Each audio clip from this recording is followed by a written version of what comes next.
Je m'appelle Axel Ferrard. En août 2017, je me suis lancé un défi, faire le tour de la Normandie en vélo, ce qui représente 1900 km que je souhaitais réaliser en 2 semaines pour promouvoir et faire connaître d'autres techniques de production plus responsables et plus durables que l'agriculture conventionnelle d'aujourd'hui. L'agriculture intensive a été indispensable dans l'histoire de l'homme et de l'humanité, mais aujourd'hui elle a atteint ses limites. Au quotidien, des personnes s'engagent à réinventer un nouveau système de production.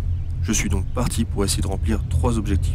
Le premier était de faire découvrir les paysages et les patrimoines normands. Le second était de sensibiliser sur nos façons de consommer et de partager le fait que celles-ci peuvent avoir un impact social et environnemental important, même à l'autre bout du monde. Le dernier objectif était donc de faire agir et surtout réagir les gens afin de créer un cercle vertueux et qu'eux aussi s'engagent tout comme moi dans cette transition. Pendant mes périples, il y a très peu de confort car je dors en bivouac sauvage, je cuisine dans un réchaud à bois, je prends mes douches avec l'eau de la rivière, mais je me suis rendu compte que finalement le bonheur se trouvait dans la simplicité. Je partage mes aventures sur ma page Facebook afin que les personnes qui souhaitent me suivre s'immergent avec moi dans mon quotidien. Je suis donc parti à la rencontre des personnes qui s'efforcent de faire naître un autre modèle agricole, un système plus juste pour les producteurs, respectueux de l'environnement et en remettant en scène une certaine proximité, car il retisse du lien social dans nos campagnes, mais aussi dans nos villes.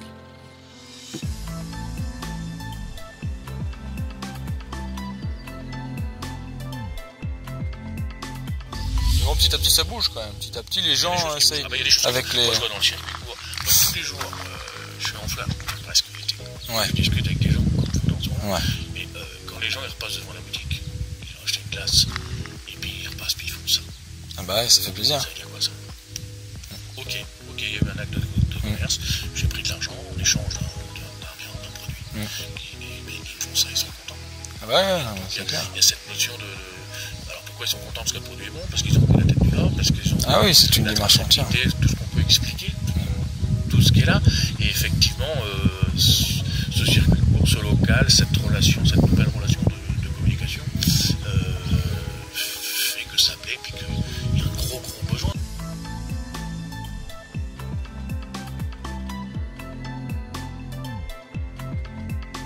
C'est une petite production, mais ça nous permet quand même de faire quasiment toute la gamme cidricole. Le cidre, on croit pas mal au jus de fruits, donc on fait des jus de pommes et puis des jus de pommes assemblés avec des jus de fruits rouges. On fait du vinaigre de cidre, du calvados, du pommeau. D'accord, et vous vendez tout ici à la ferme ou Ouais. vous... Nous l'objectif c'est essentiellement de vendre localement. Donc ici je dirais pour la moitié de la production peut-être. Et puis après soit des professionnels, restaurateurs et des magasins de proximité, uniquement des magasins de proximité.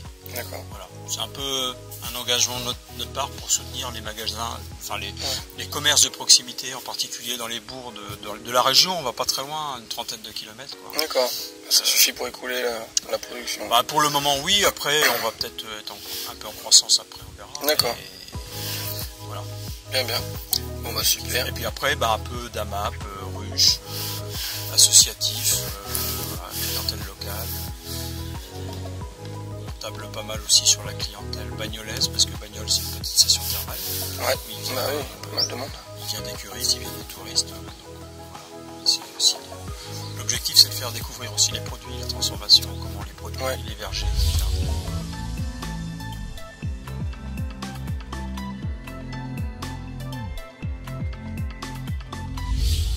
Version de notre petite boutique C'est la boutique... post-marché, du coup le marché je te disais était hier. Ouais. Donc, on met nos petits fromages dans la vitrine, ici. Là, on a ce qui est non périssable qu'on garde. Ouais. À la semaine en fait, on fait du commande, c'est les producteurs de ça vient de près de Caen. D'accord. Les bières. Et puis après les autres producteurs sont vraiment locaux. D'accord, donc il y a du pâté, terrine, la confiture. D'habitude on a du miel, mais c'est compliqué, je te disais. Ouais. On se procure des œufs. Pour le marché, on a un maraîcher qui vient, un boulanger, quelqu'un qui vient faire des crêpes. C'est dommage que je puisse être là hier. Ouais, mais c'est pas grave. Ouais, c'est pas grave. Et puis bon, on essaye d'étoffer. Il y a quelqu'un qui vient nous déposer de la crème, du riz au lait, des choses. On essaye d'avoir un peu ce qui peut se faire dans le coin. Bah oui, non, c'est sûr, ouais.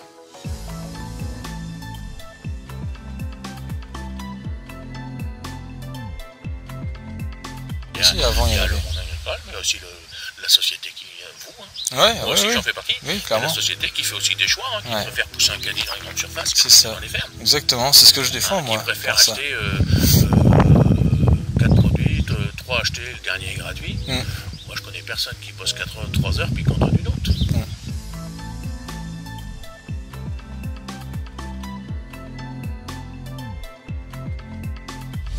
Ici, on a en gros 6 hectares 35. 7 hectares. Mais bon, en retirant la maison et tout, l'année dernière, enfin il y a 2 ans, 3 ans maintenant, oui, donc ça passe vite. On cultivait à peu près 6 hectares. Ouais. Et en se mettant en permaculture, donc on est descendu à 1,5 hectare. Ah oui. Et en descendant à 1,5 hectare, on fait 2 fois, voire 3 fois plus de légumes. Ah oui.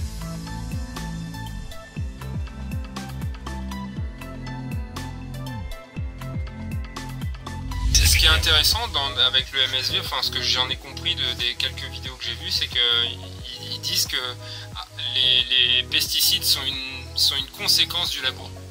Ouais. En fait, comme on laboure, on détruit certains équilibres.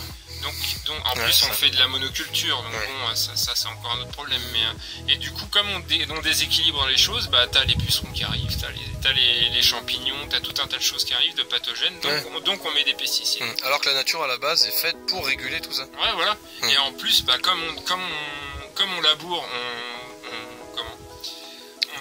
on oxyde beaucoup plus vite tout ce qui est humus.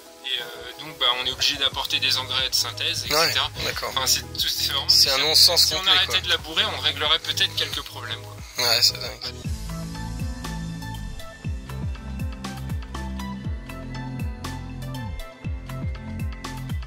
Voilà, ici... Des vaches de plantation. D'accord. Build-up écologique. Ouais, c'est ça. Il y a l'herbe qui est en dessous. Ah, il y a un producteur qui m'a déjà expliqué ça, c'est super ça. Et après on débâche et on peut ressemer par-dessus. Et avant de mettre les bâches, Ouais, sur la palette. Voilà. avant de mettre les bâches, vous mettez quelque chose avant du coup? Non, on a rien broyé, du tout. On a broyé. Ah, broyer et broyé, puis... ouais. Ouais. Ah ouais, et puis là on voit que l'herbe en dessous ça... Ah ouais, cool.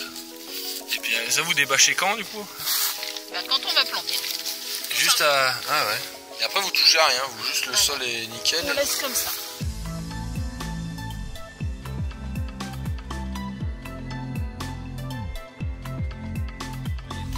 Ça a quoi comme avantage la rotation?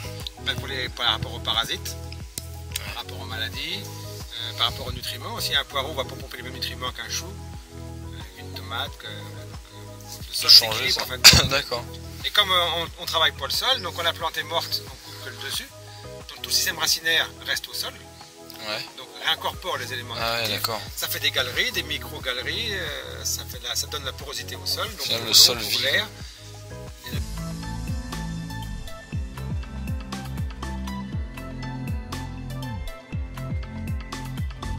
Bah déjà ça apporte une biodiversité. Entre l'herbe et le jardin, c'est pas les mêmes faunes et la même flore. Et puis le tracteur passe toujours à la même place. Comme ça on ne roule pas sur les planches où on cultive. Quand on cultive des légumes, le tracteur ne passe jamais dessus. Ouais. Même à pied, on essaye d'éviter de marcher dessus.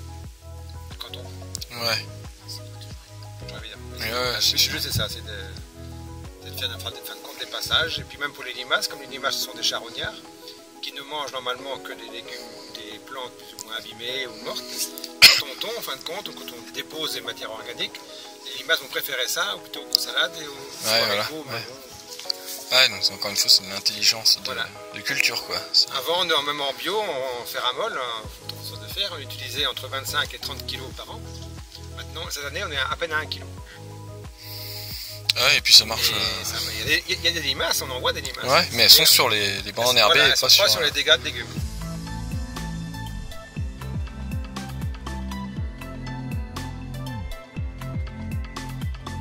Et un sol qui n'est pas travaillé, il va retenir beaucoup mieux l'eau. Il va être plus poreux l'hiver pour descendre l'eau au centre de les nappes. Ouais. Et l'été, il va mieux retenir l'eau. Là, dehors, on n'arrose pas du tout. Ah ouais. Parce que quand on sème, quand on plante.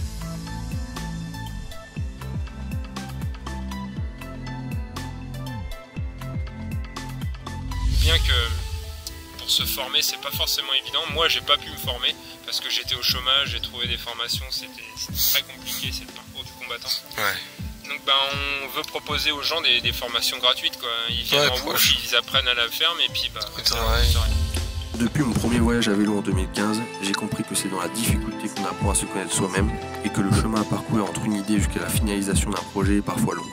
Mais l'essentiel, c'est de toujours avancer, étape par étape. Je crois que c'est également vrai pour lutter contre le réchauffement climatique et que l'agriculture est à mon sens un sujet majeur, car c'est un sujet central. Il nous amène à réfléchir sur des questions comme la santé, la protection de la biodiversité, la préservation de l'eau, la gestion des déchets, etc. C'est pourquoi en 2019, je repartirai sur les routes afin d'essayer de montrer et de démontrer que l'agriculture, ce n'est pas simplement l'alimentation, mais que c'est un sujet bien plus global et que nos choix de production peuvent tout aussi bien créer un cercle vicieux comme un cercle vertueux. Nous sommes tous concernés et nous sommes tous des consommateurs, car nos achats dictent le futur que nous souhaitons voir dans le monde. Pour conclure, je citerai Henri Bergson qui disait « L'avenir ne sera pas ce qui va arriver, mais ce que nous allons faire ».